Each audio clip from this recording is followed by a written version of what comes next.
So this week it's been an interesting week for Mark. Interesting week, but this one was another one of those weird ones. And I've been thinking a lot about the environment I work, just because my son's been talking a lot about there's been this sticking point of getting started for a couple of people that I know.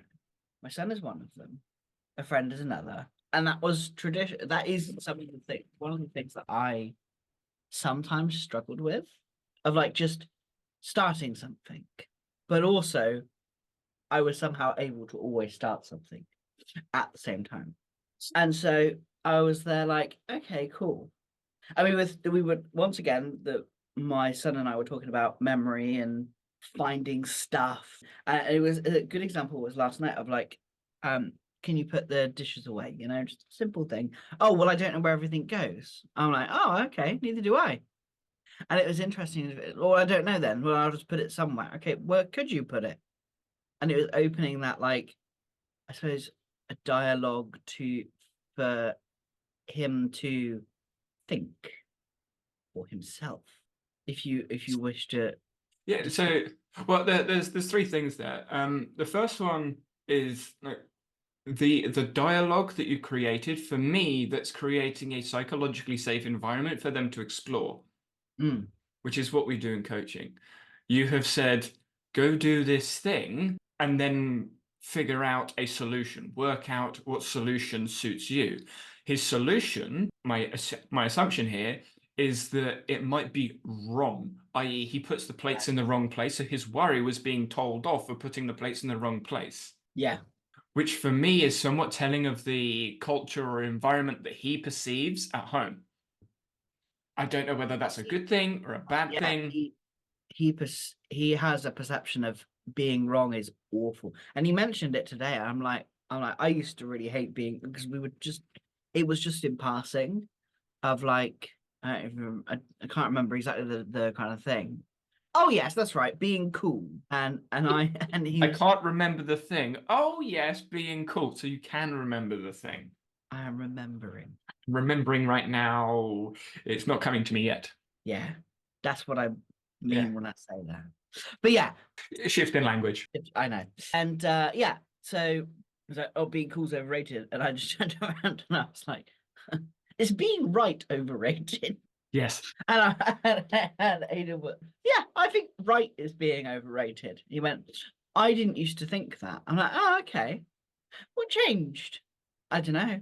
So there's a couple of things that I'm thinking about. The first one being relative deprivation theory, which is what I was writing about yesterday.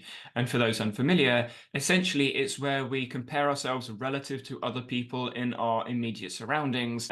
Malcolm Gladwell did a presentation for Google on this, 10 years ago now, something like that, where essentially he was looking at the SAT scores of people that go to Harvard University and other colleges and universities in America. And essentially those in the top third graduate with degrees, those in the bottom third don't. So you could be really smart and know the answers, but if you're in the bottom third, so the bottom third at Harvard were actually smarter than all of the top thirds in most of the other colleges, according to SAT scores at least, the bottom third at Harvard still struggled to get degrees. So even though they were smart and knew the answers, had the right answers, they still didn't get the degrees. They didn't succeed at university. So it's not about being smart. It's how you perceive your relative intelligence to the local communities that you're in. So having the right answer is similar to, oh yeah, I'm smart. Yeah, but smart compared to who? Relative to who? And that for me is far more important. Your relative intelligence for the group that you are associating yourself with is more important than your absolute intelligence in global standing. Yeah. And I think a lot of, so for Aidan, he is the relative smart one in most scenarios. And I remember that being a similar experience for me. I wonder what happens when he's at home. How do you characterize that? What behaviors make it feel like you're the smart one? For me, well, yeah. Everybody asks me the bloody question. Everybody bloody asks me the bloody questions. There is an expectation that I have answers, and often whenever I give an answer, the result is. But that's it. And that to me, because I'm the same, that to me is telling. If people are asking you the questions. So if people ask someone questions, does that mean they are smart? Or does that mean the other person is just trying to learn? And this again comes down to the perspective, like the perspective of the person being asked or answering the question. Because you ask me questions, but I don't think I'm smart.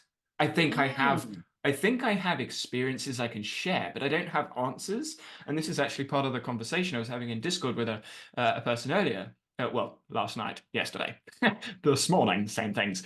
I don't claim to have answers. I have experiences and I have knowledge that I've gained through experience, but I don't have answers. So I'm not a smart person. I'm a person with varied expertise in the experiences I've had. So when I was reassessing this personal analysis of myself, this label of the smart person, I'm not a smart person because I don't have the answers. So what am I if I'm a person being asked lots of questions? Someone with expertise? But does that mean a person needs expertise to be asked a question? No, not really. Precisely. So what is it? What behavior is it? Or how would we describe those behaviors with someone asking someone else questions? For me, that says less about the person being asked questions and more about the person asking the questions. If the person is asking questions, I would suggest they are less confident in their own experiences Mm. or they are interested in what other people are thinking rather than themselves, Mm. which means they are looking to offload their cognitive load, their cognitive expenditure, their thinking. They want to offload their thinking to another organism, to another individual. Definitely feels like it sometimes. And if we explain the experiences like that and we look at individuals, the individuals that are less likely to think for themselves are those that are more likely to ask questions. So does that mean we can associate smarter people with people that are more likely to answer questions, with are more likely to think for themselves? Well, with that hypothesis, no, because everyone thinks for themselves. You have to. You're an organism. And this is where I'm stuck. Yeah, this has actually been kind of the theme of the week around like I invited a friend of mine to play Heart. I invited Carl, who's been on the podcast before. What's that? Heart, Yeah. which is I was going to Board explain. game, video game? Like, No, it's a tabletop role playing game. oh, okay, okay. Yeah, and so I I was was running a confused. tabletop role playing game, and I invited them along. They hadn't done anything like it before. The closest they had done was Dungeons and Dragons, and Heart is very much improvisational storytelling versus with a little bit of mechanics thrown in, but a lot of the it's a very So collaborative. it's like D&D? It is in the same genre of D&D, but it is in many ways simpler. The mechanics are more simplistic.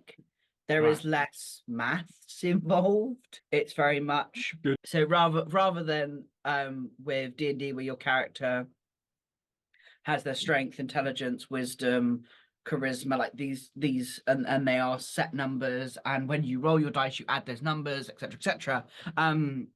Heart is a dice pool game. So you have a number of dice, they're D10s. You'll always roll one D10 when you want to do something that's difficult. Unlike in D&D where you've got like 5 foot movement and it's very restrictive in many ways. Well, my perception of it. In Heart, it's like I want to run up to that guy and punch him in the face. Okay, cool. You can just do that, and if it's something and for me as the GM, I assess whether it's something that is common and an easy thing to do, whether it's risky, whether it's difficult, whether it's impossible. And depending on what that is, they choose their dice, and there are kind of like a domain, and there's another word that I can't remember what it is, and a skill. And if they have the I suppose, expertise in that skill, they would be able to roll that, and then the environment. What? This is going to be very funny. So there's two pieces. You have your expertise Uh-huh. in a skill, and you have your expertise in a domain, Yep. which is your like the domain is basically the environment. That's something to just go, oh, that's why I really like this game. Oh, and so when you're you're in these landmarks, and these landmarks have various things that can happen. There are creatures that can come and attack you, but also it's very much very open. And you are slowly descending into madness, and eventually you will die. How uplifting. Yeah, it's great. It's great. And so they're all desperate people just doing desperate, hilarious things. So it makes for a cathartic experience. But in terms of the mechanics, you have whenever you try to do something there's a possibility for failure, and it's risky, and it's you have to roll a number of d10 depending on what you want to do. So, for example, if you want to kill this very strange magical being that you don't fully understand, it's a kill skill with occult as the domain, because it's based on this strange ghostly figure. The question for you. Yes. Obviously, we're talking about the ecological approach through, Yes. well, life. And you've sort of recognized ecological psychology in a board game. And obviously, the constraints-led approach uses games, not necessarily teaching games for understanding, but it uses constraints in the environments to try and encourage self-organized solutions with individuals. Inside of your board game, would you say that the player is sort of self-organizing their ability to play the game during the game, and then you as the Yes. GM coach is putting in constraints however you Yes. see them to encourage certain actions? Yes. Yes. It's very much, here is a situation, which would be the constraint. What do you do? It would be the task. The task. Situation Yes. is the task, yeah. What do you do? That just has cool. And interestingly, Carl really struggled with it. Right. Like, was lost in it. See, that doesn't surprise me. No, me neither. And that's not saying like anything bad or good. It's just it doesn't surprise me because of the type of individual that I perceive Carl to be. And when it comes to the exploration, again, this sort of links back to what we were just talking about. When it comes to exploring something, there are some people that are more likely to go and explore, learn, ask questions, and think for themselves and troubleshoot. And other people are less likely to do that. Why? Various reasons. Hello, multi-causality. You mean it's not one thing? Well, it could be one thing, but I highly doubt it. Like, highly doubt it. So when we are exploring these environments with individuals, and some individuals are more likely to explore, ask questions, think for themselves, and other people are less. Do you think us as individuals that are more likely to explore, do you think it's our responsibility? I know there's a lot of baggage and weight that goes onto that word, but I can't think of another appropriate term right now. Do you think it's our responsibility to help other individuals explore those contexts and experiences as a species? Because in an ideal world, obviously, species maintain themselves. Yeah.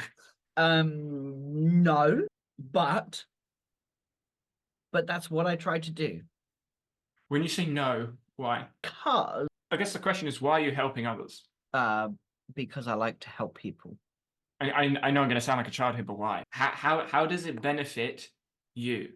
I like to see people progress in a way that feels good for them. So where does that come from?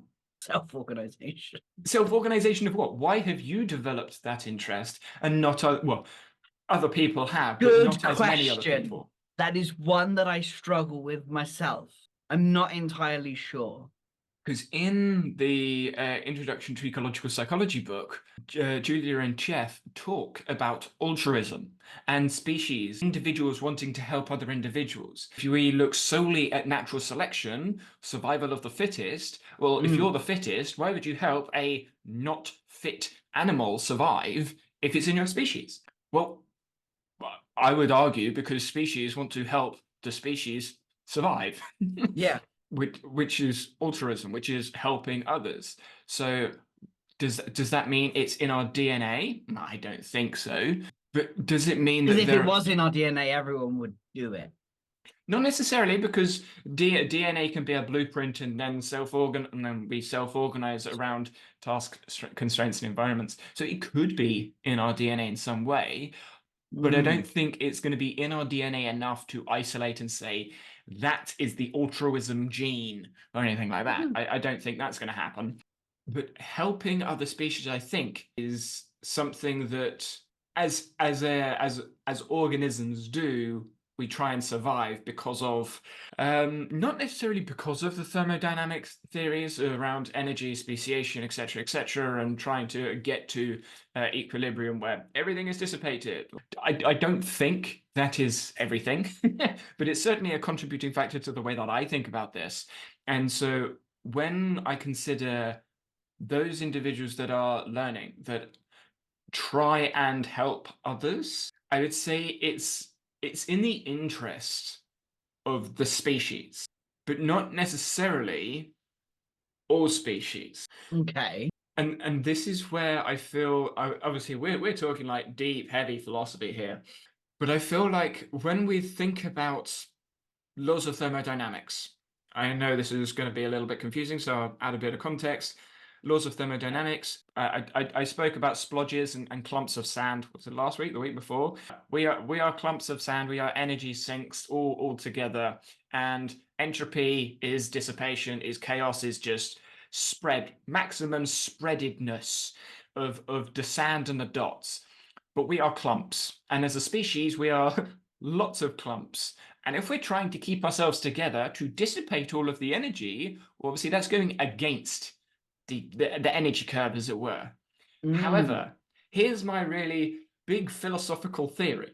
The altruism that our species has to try and maintain itself is actually serving the thermodynamic dissipation at a higher scale. Like, if we zoom all the way out and we forget about human drives, well, most of human drives, and we say, okay, as an energy sink, I am trying to dissipate energy. What is the quickest way to do that? Well, it's to consume everything and dissipate it. Obviously, we can consume it and by eating it, but as a human species, if we destroy the planet because of all of the things that we are doing within niche construction, i.e., global warming, destroying and killing each other, those sorts of things, that is in the higher level goal of thermodynamic equilibrium. So maybe, just maybe, we want to help. I know this is a huge stretch. We want to help other humans because we want humans to strive, and we want humans to strive because we want thermodynamic equilibrium. We want, essentially, the universe to end. Yeah. How's that for a massive reach? You're talking about a game. I know, we're talking about a board game, and then I go and say, yeah, I mean, I basically just said we help each other because we want to destroy the universe. I mean, unfortunately, the evidence is there. I mean, the theory is there, the evidence is there. How off the tree I've gone. Hello, everyone, if you're new. Yeah, hi, welcome. This is a weird episode. This is what I was thinking about when reading the book. Well, I wasn't thinking about it when reading the book, but I've been writing through all of this script, and I'm thinking thermodynamic equilibrium. That makes sense. Altruism. Okay, I'm just following these threads, and I'm thinking, surely not. Like, surely, because people will typically go, "Oh, we're unconsciously thinking about things, and we're consciously thinking about things." Well, if we look at the laws of physics, natural laws of physics, the logic there to me would be that we are helping each other to, as a species, thrive, which fulfills the goal of thermodynamic equilibrium. Which, I mean, when you look at the plastic-eating waxworms that evolved because plastic wasn't being consumed, it kind of makes sense. I'm not saying that's what we're doing and why we're doing it, because internally, when we zoom in and we look at a different scale of measurement, then we can say, actually, no, we just want to help other people, which is fine. Totally fine. But yeah, because it's the nano and the big, massive Yeah. Exactly. I'm way out in universe fractal scales. Like I've got like universe length rulers, whereas you're sitting there with like nano length rulers for individual Hmm. causes.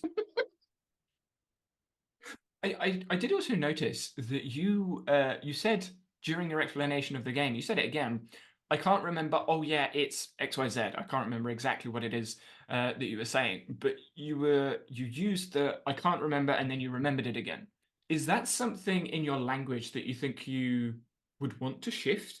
Yes, I am actively working on that. Okay. Yeah, Good. that is one because in fact it is so common in this house for everyone to say that. Well, And it is I don't something remember, and then you do remember. often it's just I don't remember, I can't remember, and then there's an ending to it. Whereas for me, that's almost like when I say I can't remember, I will always like it's almost instant. I'm like, Mm. yes, that's it. Or I spend a few seconds just pausing and then looking around me because there's something that made me think about this thing. You're always There we go. thinking. Yeah. You're always thinking. So, what would that be? I was going to say, but what would that be? Oh, well, what would what be? Always So thinking. when you don't speak and you're Mm. thinking about it, what would that be? Because you said I think about it now, like as a Oh trigger, yeah. but it's not a trigger because we're always thinking. So how would you explain that? I suppose I would be. I think that the instant answer is attuning to the environment. Like I'm just becoming. I am perceiving the environment around me, looking, meaning perceiving, not eyes. But actually, sometimes it is just me looking. It is me just going, things. That to me is where I think because we're so used to using words, we add unnecessary words. Because Yes, you I think that actually, yes, I think it is unnecessary words. It is very much instead of just going, and I know where that comes from as well. That comes from that, like, there is still a residual of being wrong in my own thing, of like trying to ensure that I say the words I'm wanting to say and being specific because there are wrong words and there are right words, which is where and it's more like big caveat there. ineffective words and effective words is probably but I default to wrong and right versus ineffective and effective, which is just a kind of shift I'm working on as well. I think the when you were saying you could see, you didn't need to say see because we are perceiving organisms. So when you were saying that you perceive, I was like, yes, and then you see. I'm like, but you're perceiving, you're seeing and hearing and feeling. Yes, But adding we don't tend to say, oh, I feel that or I hear that I unless do. we're specifically talking about those types of pieces of information. I don't think, or I'm struggling to remember times where you said, oh, I feel that. I feel that sounds more of a cool hippie, oh yeah, I feel that, I feel you sort of thing. Mm. It's not something where, oh, I see that. I understand. I see that. I feel that. I hear that. I understand is perceiving, which is all three of those. But most people say, Mm. oh, I see that. I see that now. I get that. I think I'm always trying to clarify that I perceive that, and I'm using it more and more in my daily language. It is that I am attuning to those words, like, and you, I Becoming used to stable. tune. I used to tune in one of my conversations, and my friend just went a tune. I'm like, Achoo. yeah, huh. And I could just see, I could just see them going, "Ooh, what? It's I think the shift in language helps us Mm, articulate what it is that we're trying to say. And I think mm, it's more representative of the experiences we have when mm. we're explaining things. But it also, because we're not using different words, but we're using words in different ways. It Yeah. questions whoever's listening, it asks them a question, okay, why that word there?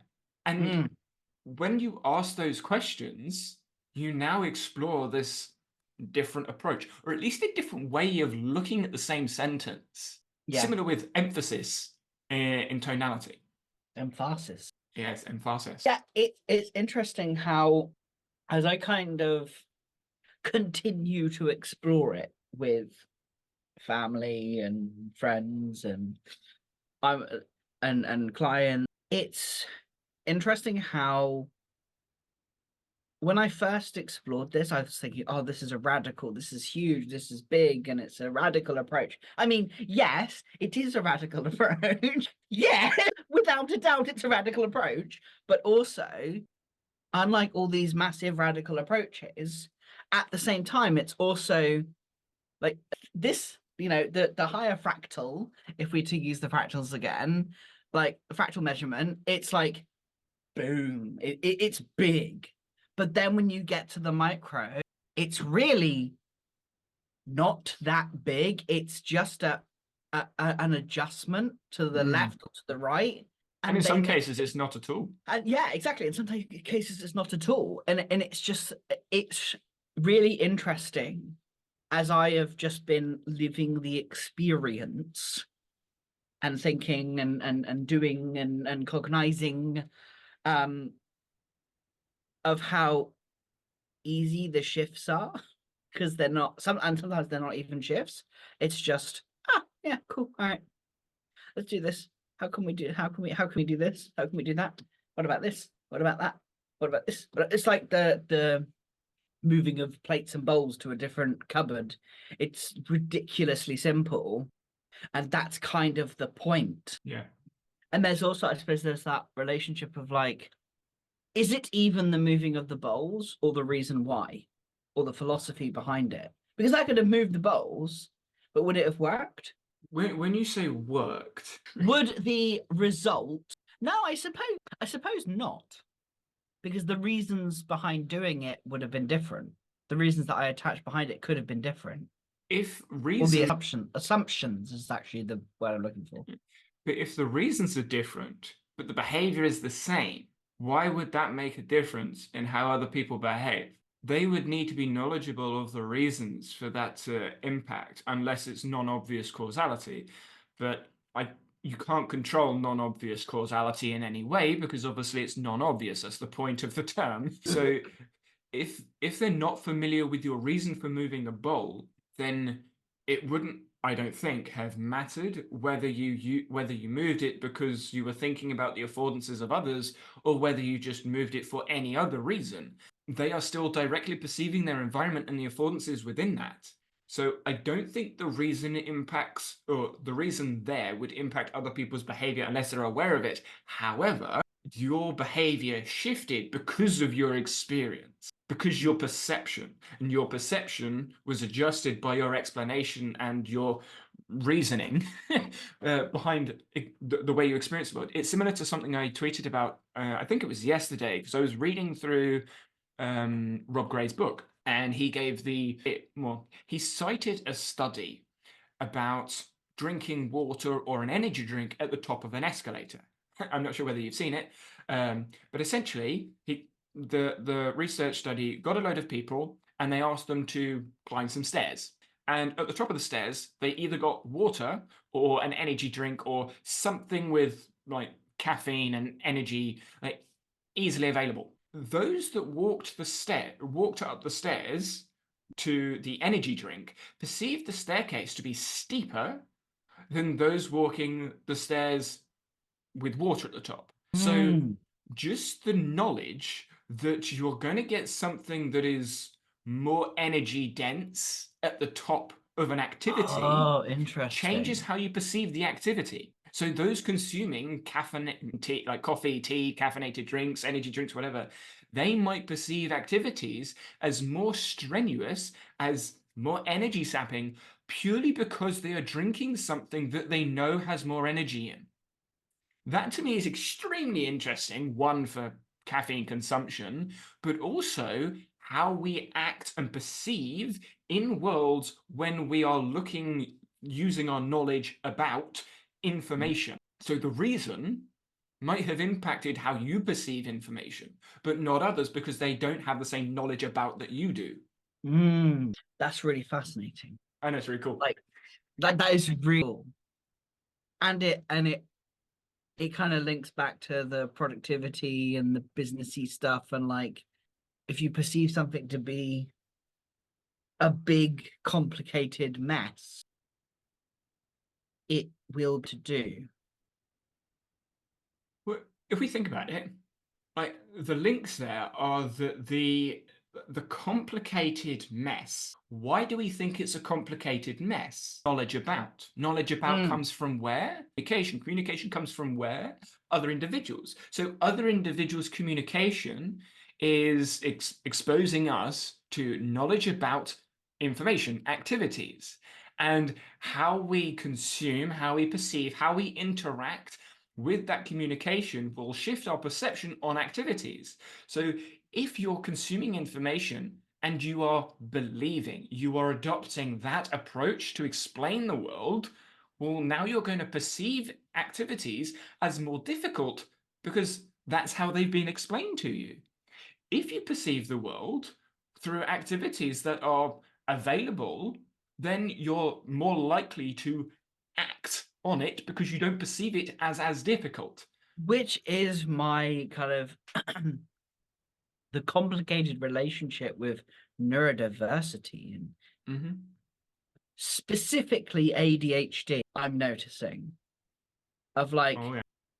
oh yeah, I'm, because I should probably add some context. Hold that thought. Pin that thought. where am I holding it? In your head, of course.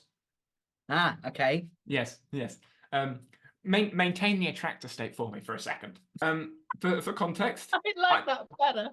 What? Maintain the attractor state. Yeah. Stabilize your attractor state for me.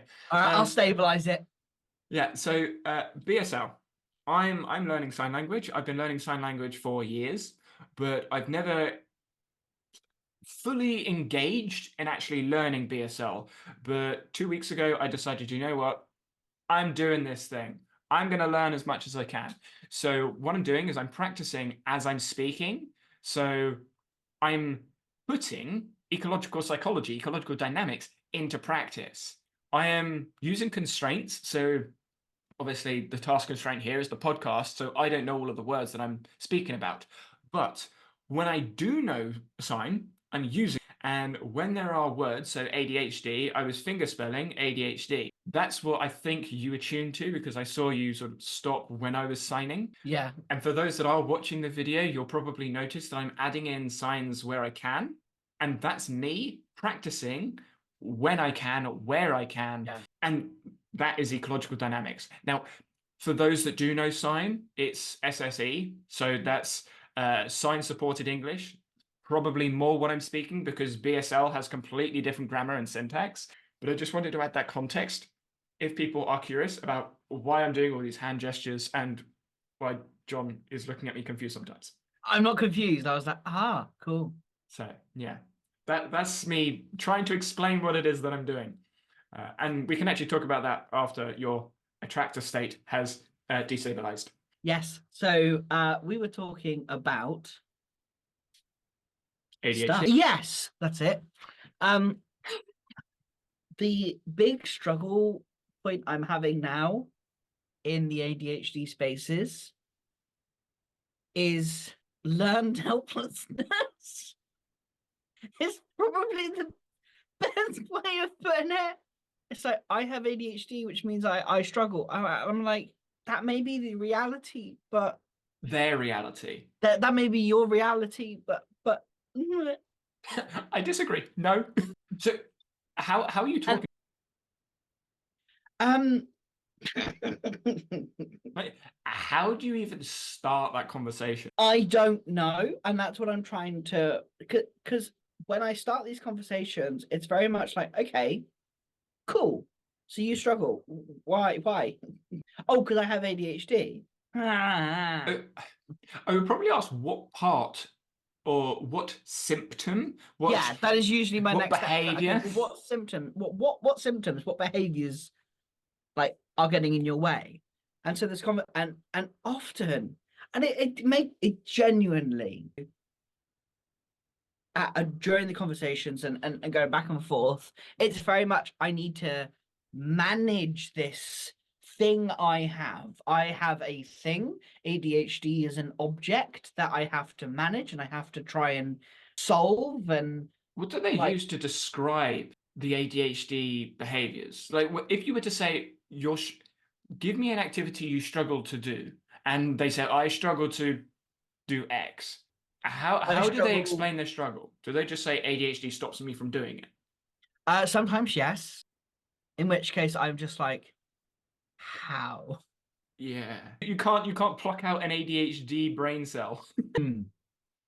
And I'm like, oh. Oh. And often there is this underlying belief that because have ADHD or because they have X or because they have Y, they are incapable. And I don't know. And I would have to do more like watching, Search? like Oh, research, watching yeah, and reading. more watching and research on Okay. this. But I don't see autistic individuals doing that to the same degree. Doing what? Blaming. Yeah. And often when I talk to autistic individuals, like when I talk to people one on one, there is that like um what is the word? There is that opportunity to dive in deeper in the conversation and coach because I just find like when I hear someone say they can't do something because of their ADHD, I'm like, oh, that's an end, that's a conversation ender. That's a that's a I am incapable. That is I can't do it. Mm. And for me, that's like the hardest thing of like, but but but what if you could? Like that is always my first question. It's like, what if you could? Like not dismissing or taking away from their experience because their experience is completely and utterly valid and that is completely fine. But and it's never that I find really hard. It's the I am incapable because I have ADHD. I am incapable because of this. And I'm like, you have just cut off your own growth by saying I am incapable. And I'm like, What do you think? So when I was younger, people used to say you can't say I can't because you always can. You know, like you're not allowed to say I can't or I can't do this. Do you think the newer generations have a similar sort of replacement almost? And it's not I can't, it's I have ADHD. Because I feel from my experiences online, a lot of people say I have ADHD, and it's almost the replacement for oh I can't do that. And it's instead of saying oh, I can't do that, it's I have ADHD, and they're not saying I or often can't. or often it's that like the my brain versus I. It's another version of that. Mm, It's another version of my ADHD. mm, You. yeah. It's okay to struggle. From my very blunt, direct point of view, it's like, no, it's not your ADHD, it's you. You struggle, and that's okay. You can struggle. That's fine. Can we stop putting words and trying to find reasons why we struggle? Because we can struggle. We can just find things difficult sometimes. And also, it doesn't mean we will never be able to do it. I reckon this comes from the mind-body dualism Yeah. because the central executive is our mind. Yeah. Our mind, ADHD, our Yes. mind. The mind thing is where we put all of our problems. It's not us. It's not the body. It's the mind. The mind is the problem. It's psychological issues with the mind. And like, no, no, it's Mm. us. And I reckon that might be the big in.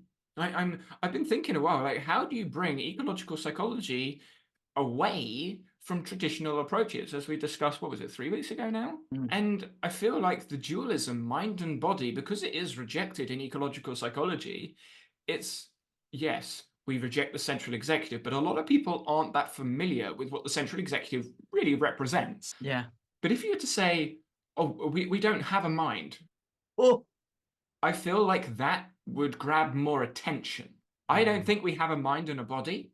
I think we are. I think Mm. we are a mind and body Yeah. because that way you can't say, oh, my brain or my mind or ADHD or anything. You can't separate yourself from your actions because you are doing them. It is you. Yeah. I feel like that Which is might be more, terrifying. oh, yeah. And I feel like that's more empowering to the Mm. individual because you can control yourself. Yeah. You are in It, control of yourself. It's not this mind that you can't control. yeah. and I often see it with newly diagnosed ADHD, and in it they discover themselves is the response, and I'm like, interesting, Yeah, I understand now. interesting. You're discovering yourself. What do you mean? Like, This is something I would be interested in knowing, because how do I explain this?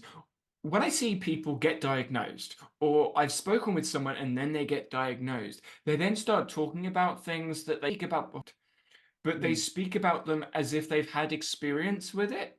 And it makes me wonder, well, you had experiences with it before the diagnosis. And that is it's why. a reason for the behavior. They're trying to find a reason for the behavior, Mhm. an excuse for the behavior. The reasons why they are like this is because of this. Because if you can Local validate, causality. yeah, Like you say, validation is local causality. This caused this, caused this, caused this. That's why I'm like that. And I think that the validation, it's not wrong, it's not good, it's not bad, it's just a thing.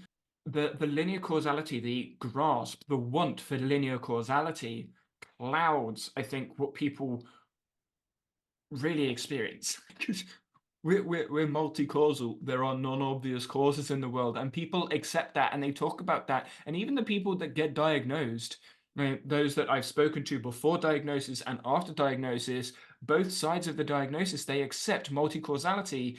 Yet when like after the diagnosis, they then suggest that, oh, my ADHD caused X, Y, and Z. I'm like, but you were diagnosed and you were doing those behaviors before the diagnosis. So you had ADHD before the diagnosis. So what did the diagnosis let you do? It gave you permission to speak about it. Why do we mm, need permission to speak about experiences? Why do we need validation to speak about mm, experiences? Why can't we just speak about experiences? Again, it comes back to what we started with right at the beginning. The fear of judgment, of getting wrong, of making mistakes, of not being in a psychologically safe environment. Why don't we do that? Comes back to that original question. Why do mm. some people explore and learn and other people not do it as much? And we still So, don't have a good answer. yeah, it's especially like it is one of my great frustrations of like, well, just tell me the. I said, but we'll find it. It's there. Well, I guess I should probably rephrase what I've said, because we can't find an answer. And I knew that when I said it. I Right. was thinking to like giving an answer. I was thinking an effective answer for why we learn, but obviously why we learn, empiricism to survive. That's an obvious one. What we learn through experiences. So why do some people learn? I don't want to say different, because everyone learns differently. Why do some people learn in? Not sure But how I they would learn explain that. it indirectly through others. We always The do. only way to learn is indirectly. There's the assumption. Someone's got to tell them what to do so that they can do it. Because that's a pattern I'm noticing with my So son. yeah, carry on. That's a pattern I was noticing with Aiden of like, oh well, no one's told me, so I can't do it. I must be told to learn. And I'm like, oh no. But then in the same beat, he'll go and look up and one I got very angry and sent a very angry email this week. Very angry email. Because Aiden was punished for looking up a flag, the flag of Wales, during his lesson, where he was asked what his favorite country was. And he got the flag of Wales. And I said, well, so what? He goes, I wanted to show other people if they didn't know what the flag was. And I went, you are crushing self-direct, you are punishing self-directed learning. We have a damn problem. And it was so, I don't think I've emailed someone so fast. I'm like, no, don't you even dare. Because Was that the that, teacher? yes. Let me And wait. But was it because he was on his phone? no, he was on his laptop, which he has access to. His laptop is how he writes. So he did the research relating to his own. Like, I don't understand what I must be missing something. I was But going to he say, why did he get immediately was, punished? I don't know. he Either was he's given a not saying warning, something, or the teacher saw something that didn't happen. One or the other. probably the second one. And I'm just like, you're gonna stop self-directed learning. You're telling him that's wrong, so he'll stop doing it, and I will rip him out of that school faster than you can say whatever the Fast. word that you need. I will not have that. You will not destroy self-directed. I mean, can you destroy self-directed learning? I suppose not really. You can constrain it. You can Yeah, heavily constrain it so the attractor states are directed away, which is what I was thinking about. and that's exactly what is happening. He has slowly stopped not Exploring? thinking. He's stopped exploring, and it's Mm. just I don't know, I don't know, I don't know, I don't know, I don't know, I don't know, and I'm like, oh It's because in no, schools you're told to get the right answer. Well, you're not told to get the right answer, but the environment is created that the right answer is what people are looking for, not you yeah, to get it wrong.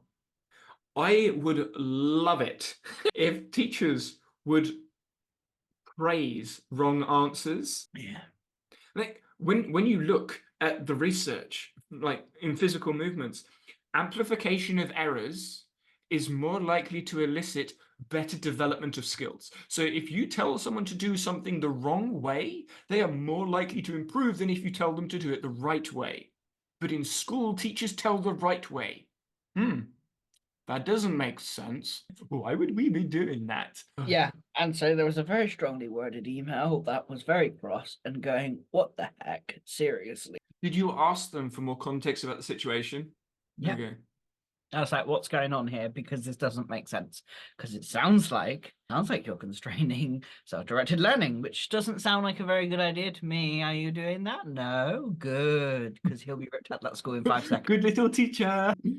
I have because that is what my experience was, Mm. being told there was a right answer and also being good at giving the right answer.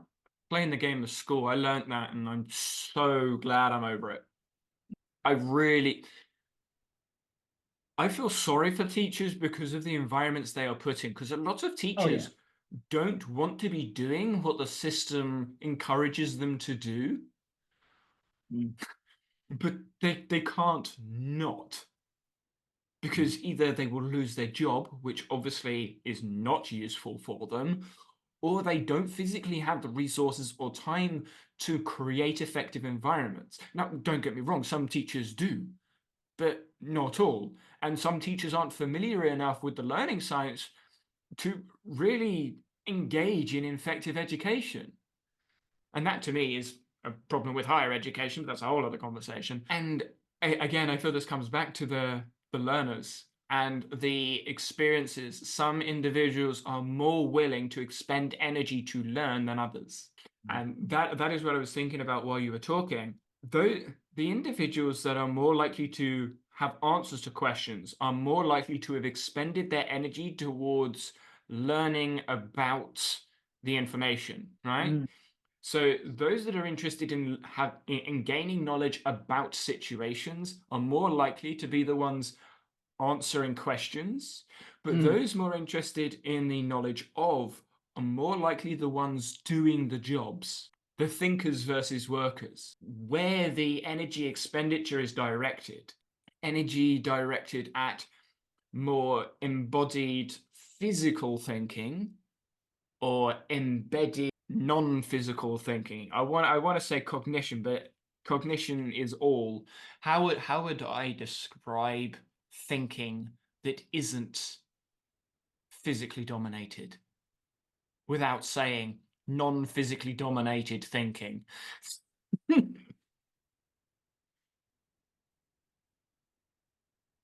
Bodied, no. I don't know. I will come back to you on that one. If you can think of something, let us know in the comments. Yeah, please do. Yeah, that'd be great. Yeah. Oh, I Yeah. should I should learn what that is. I should learn what sign for comments because I know that's talk. I think that's comments. Comments. I don't know. I could be completely wrong. I'm learning. Yeah. Something that might interest you. I'm doing a video journal on YouTube with my sign. So Cool. so if you do want to follow along, you can watch my my attempted journal. I am speaking and I'm signing, so it's more SSE, but I'm I'm interested to see what other people say, because some of the deaf people don't like hearing talking about sign because it's not their first language. It's like a second person speaking the language, and they're like, "What are you doing? That's wrong. This is wrong," and point out mistakes. And some people in the deaf community don't like that, understandably. But other people in the deaf community are like, "Well, no, there's a learning process. You need to explore and learn, etc." So yeah, it's going to be interesting to see what happens. But yeah, I'm documenting my learning journey with sign language. So, and I would like to see you document your experience with exposing ecological psychology to your family, just like a video journal sort of thing. It doesn't have to be public on YouTube. Just talk about experiences. But that's what I would want to see at least. Yeah. Because we spoke about it before. We spoke about it before about you documenting it, but I haven't seen anything, so I don't know whether you're writing anything in Obsidian or what. Yeah, a few little pieces are in Obsidian. Well, what do you think about doing a video journal? That'd be cool, actually. Because you can just talk for 1-2 minutes. I mean, my first video is 45 seconds. It took 4 minutes to make it, but it's 45 seconds long. Always the way. But I learned so much just with those 45 seconds, I think, seconds, because I'm slow, but I have to think. I have to think about everything that I'm doing. And when I make the mistakes, I do it again and I do it again. So I'm doing repetition without repetition just by creating the video. Whereas if I was to just talk, I'm just talking. If I do a video journal and I'm just talking, I'm not thinking about how I'm communicating. I'm just thinking about whatever concept topic is that I'm discussing. So I can go very, very quickly, rapidly discuss various ideas, concepts, topics, ideas, and go extremely deep really fast. And it's not until I start talking about the topics again, a second time, a third time, a fourth time in other videos that I really start to go deep into what it is that I'm discussing, which is why I make so many articles, because that is the repetition without repetition in practice. For sign, well, shit, I can't even remember what it was. There's me again. I'm calling myself out, and I shouldn't say that. I was about to say, you just said you can't remember. Remembering. No, not remembering is something like thinking. Welcome. I think The this is interesting welcome. thing about like the sign for remembering and thinking are the same.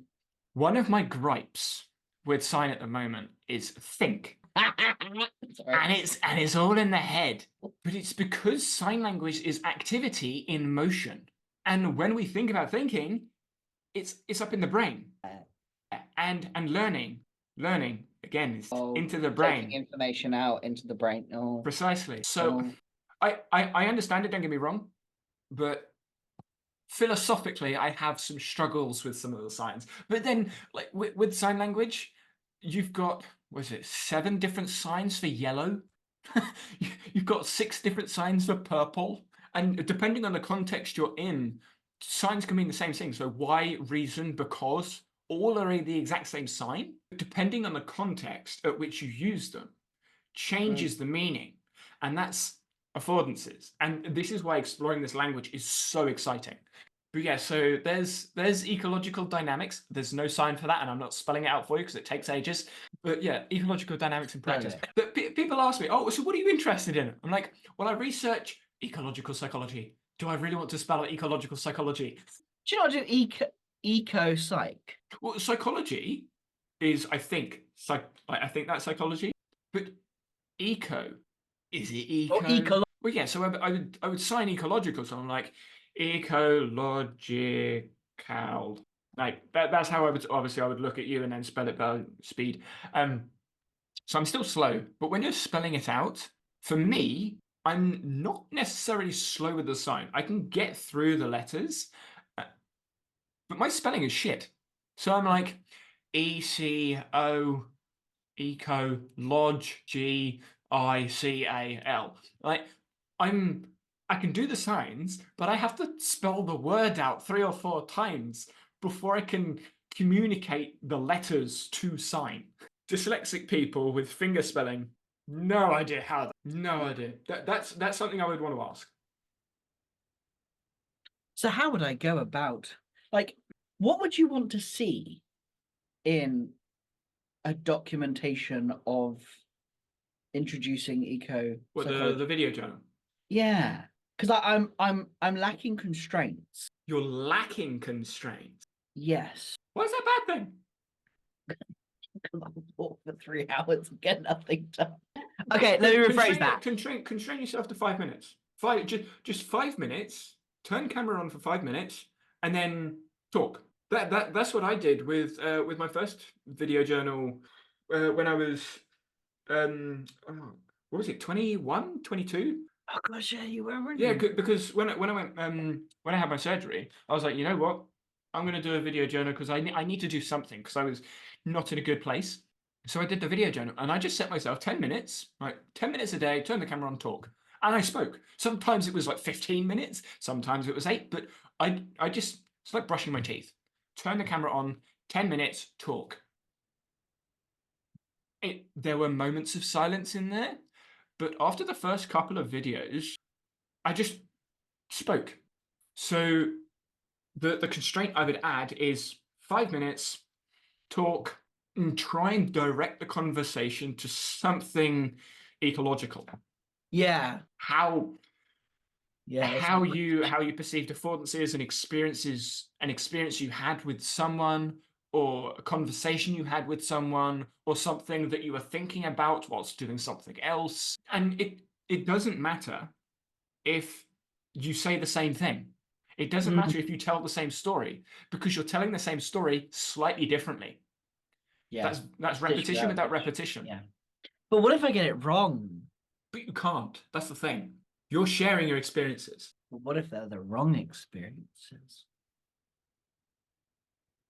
How can you have wrong experiences? Inaccurate experiences. You could have inaccurate explanation of your experiences, but every explanation is inaccurate because there's always variability.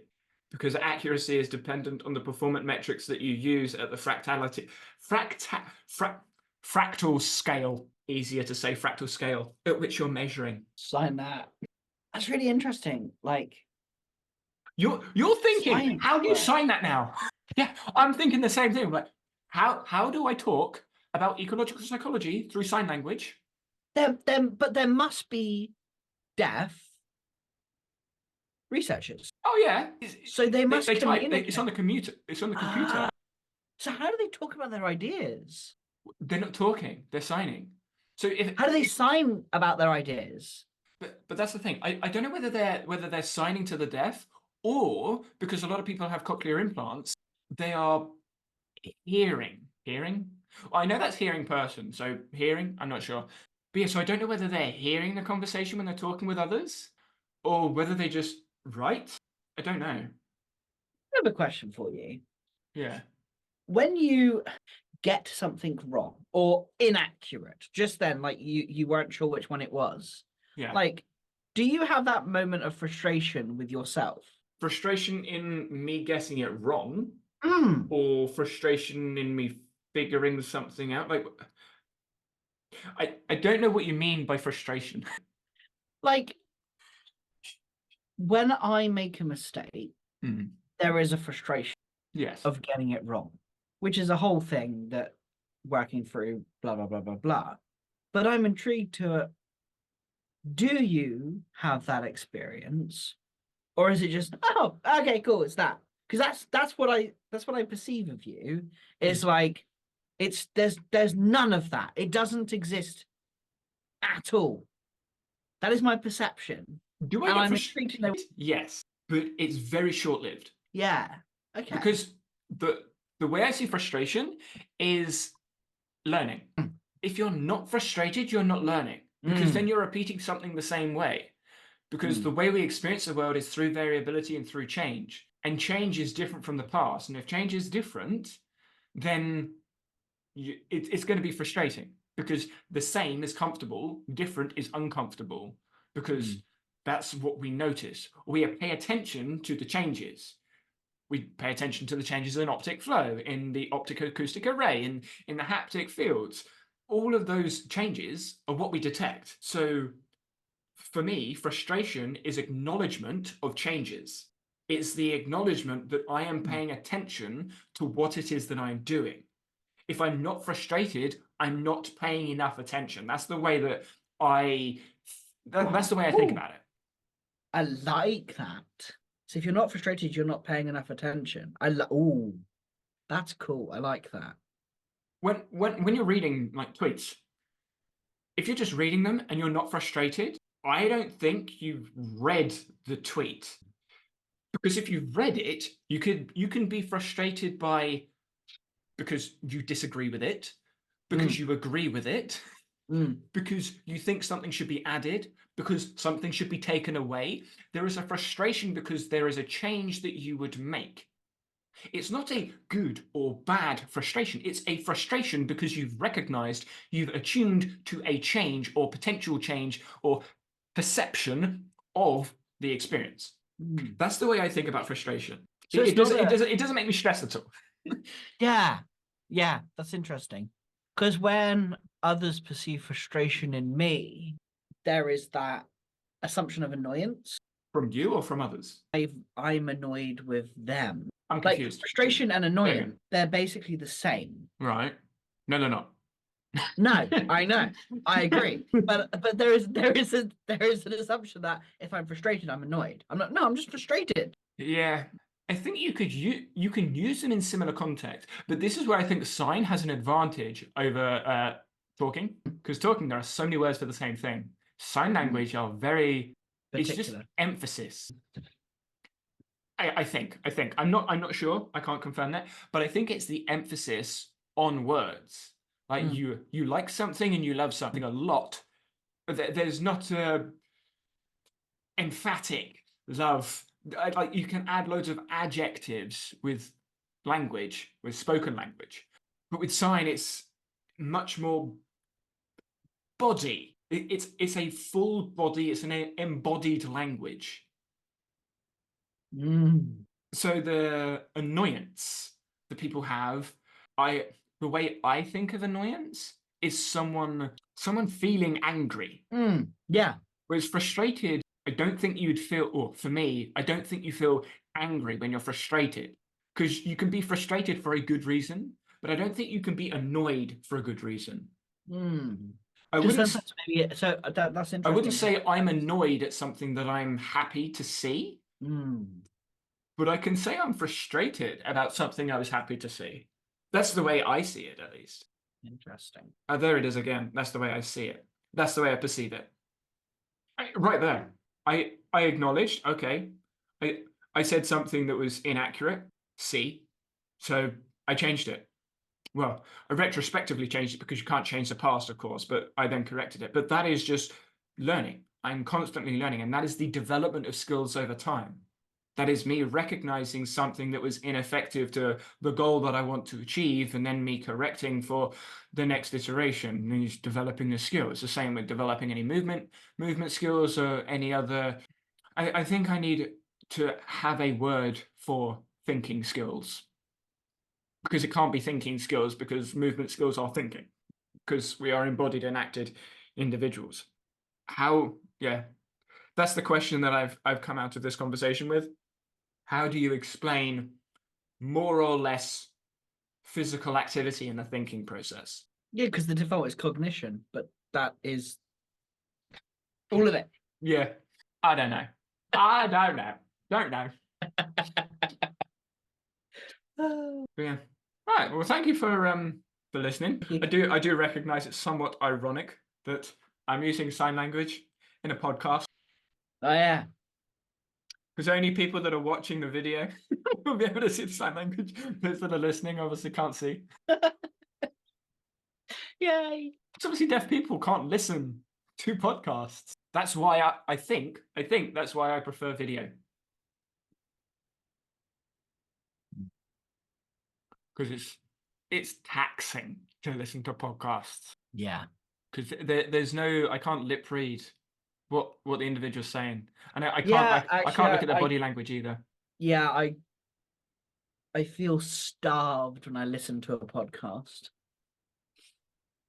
I like watching, just to see the mannerisms and the especially more now. Why more now? Okay. I don't even know if that's a sign for okay. I just assume it is because everyone uses it. I'll learn. I was going to say find out, but I don't know how what find out is. Maybe I'll learn and tell you next week. Next week.